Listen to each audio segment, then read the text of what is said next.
Good evening, everybody. I had a couple requests for a trip report on our latest short trip to southern Arizona, so I thought I'd do a quick video. So if you recall from my pre-video, we started in Phoenix. We flew into Phoenix, and we went down to the Pima Air and Space Museum, and what a great museum, huge. We did a lot of, just saw a lot of stuff. It's a big, big museum. There's also the, just to show you, there's the airplane graveyard is not far from Pima right here, so you can see, I don't know, the 4,000 planes in the graveyard, and then Pima itself has about 400, and really interesting.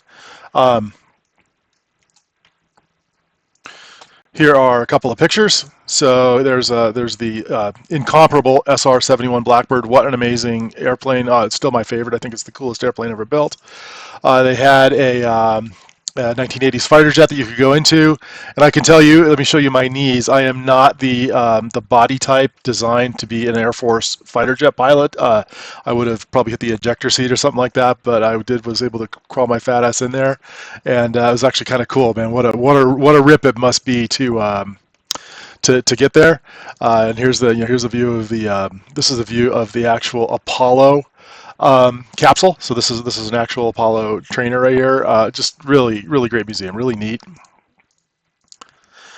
From there, we went to a museum called Amarind, the American Indian Museum, and ultimately Amarind is like a rich guy who is from, I don't know, somewhere back east, and he just fell in love with the Southwest, and he had a fair amount of money, and so he bought up many thousands of artifacts, and then he built this really interesting house where he lived and studied them, hired somebody to study them, and then when he died, he made it a foundation and a museum. Here's a view. Frankly, it was interesting, but not an amazing museum. You can tell that it's been a little bit not completely designed for tourists, right? They've got their foundation, and that's what they do. But it was something interesting, and like I said, just in the middle of nowhere, really kind of an interesting part of the world. We drove to Portal, New Mexico, and here is our CCC cabin, Civilian Conservation Corps cabin, probably built in the 30s. There's Harry in the backyard. Really interesting, right? So it was actually perfectly well appointed. You can see there's a kitchen and a dining room, a couple of bedrooms. Great view. This is evening in the back. We had coffee in the morning and martinis at night with this great great view of Cave Creek Canyon, and just pretty. Here's a look. There's the back. There's the backyard with Jeff and myself. There's Harry and I having coffee in the morning. There's the very well appointed kitchen, and Jeff did all the cooking, and we ate very well as always. Really good. Amazing dark skies. So you can see this is just with an iPhone, and we were able to get pictures of the Milky Way. Just amazing. And then we get up, and this is at a little place nearby in Portal. We had a great time. Really beautiful. We got up in the morning and we drove to Chiricahua National Monument, and so you can see kind of scrubbush area, interesting, pretty, and there are thousands of acres of these volcanic rocks that have been eroded away in interesting forms. So there's Jeff and myself, Harry and Jeff, and so there are three interesting things about this part of the world. So number one, this kind of volcanic erosion, and I'll show you some better pictures when we were hiking in a minute. That's interesting geology. The other thing is sort of the end of the Indian Wars and the end of the Wild West. So the Chiricahua Apaches were led by Geronimo, who most people have heard of, and he successfully evaded the U.S. Army essentially forever. 47 Apaches were being chased by 5,000 U.S. Army members, and they couldn't catch him. And finally, they convinced Geronimo to give up. Actually, not far from our cabin. I'll show you where that is on the map in a second. And they basically promised him that he could come back home here after 2 years, and instead they kept him for 27 years, and he died in prison. Just despicable. So the end of the Indian Wars, ultimately, and also the end of the Wild West. Deadwood is not far from here. Johnny Ringo's grave is on the other side of the Chiricahua Mountains. Just a lot happened, and like I said, it's kind of the end of the old Native America and the beginning of the more modern America. So it's just interesting from that perspective. Another view of these things. I don't know if you can see. This is like a pencil, right? And it's 200-300 feet high. It's super big. And we went and we did some great hikes right in the middle. So pretty area.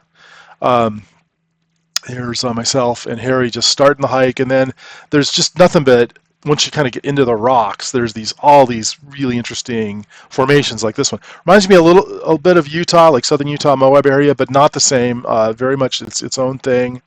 It's like here's a view. You're kind of walking through these. They did a great job in the trails, by the way. Really pretty. There's another view. This is called the caves, and you can see it's eroded through the bottom, but the tops still close up. Super interesting. Just more of them. There's Harry and myself. There's Jeff kind of around. We actually go down through those rocks, through the cracks in the rocks. A nice hike. We did a 3-4 mile hike the first day. Really good. Down again. Here's the trail going right through the gut, and then a bunch of cracks like that you can go through. Super pretty. There's Jeff and Harry again having a good run. There's another really interesting view. So you just kind of wind your way through these for miles, and really neat. Look at that, some of these balanced rocks right at the top. This just goes on forever. Really, kind of just a gem of a national monument. There's a tree growing up in the middle of all these things. Just loved it. There's the three of us, kind of taking it at a viewpoint. And last view of our first day, all kinds of these interesting rocks. So that was interesting, a little bit different than anything I've ever seen before. Then we went back and we went to, we were not in a town, right?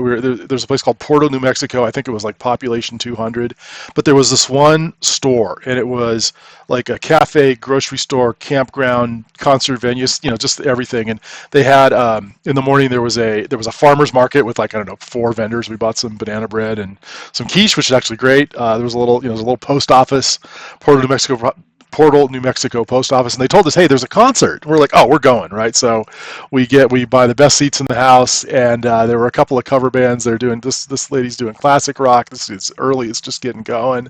And people started to dance. It was awesome, and kept going. This lady, I didn't get a great picture of it. She has this shirt. She's on oxygen, right? So she is sick as can be. She is dancing her heart out, and her shirt says, "Surviving purely out of spite," which I just loved. I told her I liked her shirt. She says, "I like it too." A lot of fun. People got out. They were dancing like crazy. A little bit later, let's see if I can find it. A little bit later,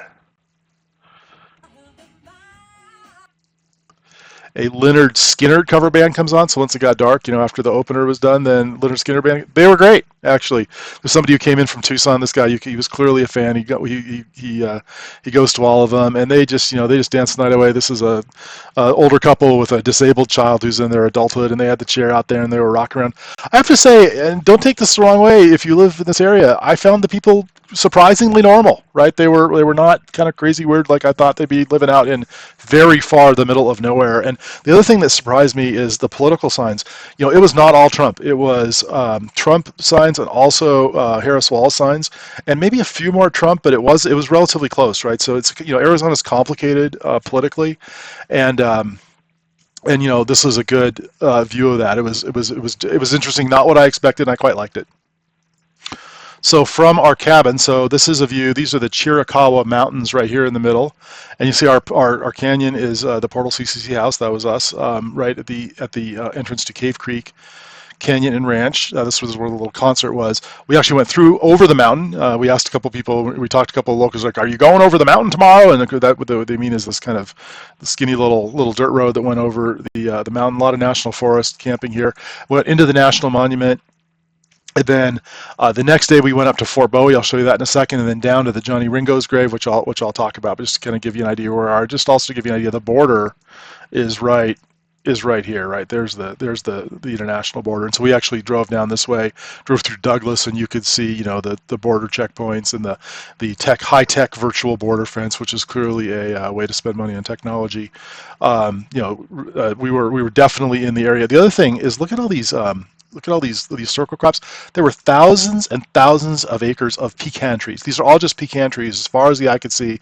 They must be getting the water from underground. Really, it'd be interesting to know the politics of the water here, because nut trees are really water thirsty, and there were more than I'd ever seen in my life. I got to imagine some significant portion of America's pecans come from this dried, no water part of the world.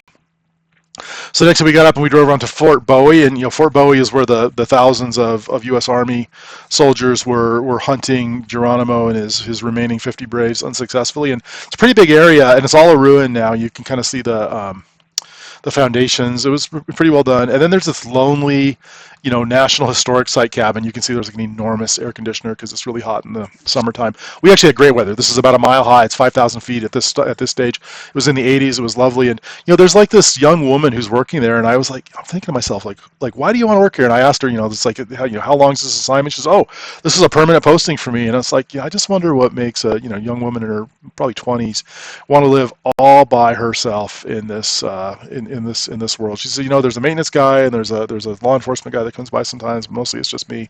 Really interesting. Again, all by yourself, middle of nowhere. Here is we ran into this really interesting little look at that beautiful creature, this little lizard. It really blends in. I took it moved around so I saw it, but then I had to look at it once I took the picture. Interesting interesting fauna. Here's Jeff at the ranger station, and Harry and I walked around. We then went back to the National Monument, Chiricahua National Monument. This is Jeff and myself at what's called Masai Point out there looking out. It was pretty, right? Really, really interesting geology. Here's another view. You can see it looks great. We had lunch. Actually, we had lunch around here, right? And then we went to Johnny Ringo's grave, right? So Johnny Ringo, remember there's this great movie Tombstone with Val Kilmer, and as Doc Holliday says, Johnny Ringo, it looks like someone just walked over your grave right before shooting him. And of course that was right here, right? So it was in an oak tree right around here, shot it in the temple, and it's in a cow field, right? The reason there's a fence is to keep the cows away. And not a lot of people go here, clearly. And the coroner ruled it a suicide, but everybody said he was shot by Doc Holliday. Who knows, right? But really interesting. And like I said, this is not a place many people go to. You can see here's the little marker for the grave. There's the actual grave itself. So kind of a short stop and an interesting bit of history. There's another view. There's the grave. There's the cows back there in their little pond. We were definitely scouring the area for historically interesting things. Back to our lovely little cabin, and you can see here, these are made of train tracks, narrow gauge train tracks. So I think this is where they lifted engines out of trucks, and then right behind it there's some ramps that you could crawl up and get under the truck. I do think this was the vehicle maintenance depot. Made a great cabin for us, and like I said, Cave Creek Canyon is right here. They call it the Grand Canyon of Arizona, or the other Grand Canyon. I think that is overselling it by quite a bit, but it was delightful and pretty, and we did have a really wonderful time there. The next day we drove out, and so you can see we drove out to the south, a long, lonely drive down to Douglas and the U.S.-Mexico border. After Douglas, we actually hit what's called Lavender Pit. So this is a copper mine, and it's like a mile across, a mile wide, a third of a mile deep, really big. They've talked about opening it again now that the copper prices are so high. Definitely an interesting part of the world. We went to Tombstone, and I gotta say, I did not like Tombstone. So there is the OK Corral gunfight site, and it was just fake, right? There's Harry and I at the OK Corral. They had guys dressed in period clothing with fake guns walking around reenacting the shooting and all that sort of thing. And, I hate it when these towns get kind of quainted. I guess it does keep it alive, and it was a little bit fun, right? I shouldn't be so cynical, but it was definitely. It was definitely not the most amazing, kind of experience. I quite enjoyed Johnny Ringo's gravesite more. On the way out, we went to Kartchner Cabins State Park. So just to orient you, here's Tucson up here to the left. Here's the Chiricahua Mountains out here to the right. We went down. This is right here right here. Right, actually, right exactly here. There's where Geronimo surrendered, right in this area right here, and our cabin was just above it. And then we went down past right by the border, past Douglas, past that big pit, and up to Kartchner Cabin State Park. And so you can see this is right smack dab in the middle of nowhere. And this is an amazing cave. We didn't take any pictures because you have to give up your phones to go in the cave, but this is a relatively recent cave, and this is a high dollar park. Somebody spent $100 million on doing this thing, but you get in. Here's the main visitor center, very well done, great little museum area, almost like a national park. And then you take a little tram across this raised railway, and you can see the entrance to the entrance to the cave is here on the left, and then or one of these two. There's a great cavern which we couldn't go in because there's bats, and then the exit is here. And let me just show you a couple of pictures. It was just astounding, really beautiful. Look at that. I mean, just huge cavern. We didn't even go into the great room. Like I said, didn't open for a couple of weeks. Very pretty, very unexpected, right? We did not expect it at all. There's another view, and they did a great job. Because this is like Carlsbad Caverns, for instance. There's like a snack bar at the bottom, right? They haven't really looked after the environmental sustainability. It got developed a long time ago. People didn't think about that sort of thing.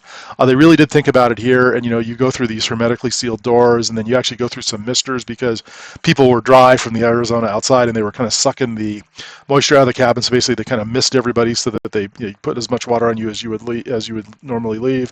No cameras, no stuff to drop and leave in the cave. I thought it was thoroughly well done. We took out, it was about an hour and a half tour, and we really liked it. So that was it was super pretty. So a short trip for us, and just to show you again, started in Phoenix, went down, thoroughly explored the Chiricahua Mountains. I don't need to do it again, even though I had a great time. And did the Amarin Museum, did the Pima Museum, did Tombstone, did the caverns, did the Geronimo, Johnny Ringo's grave, all that stuff, and drove back to Phoenix and flew home. This time, Jeff and I to Colorado and Harry to California, and I had a nice time. So I will leave you with a little music from the from Leonard Skinner's cover band, which we thoroughly did enjoy.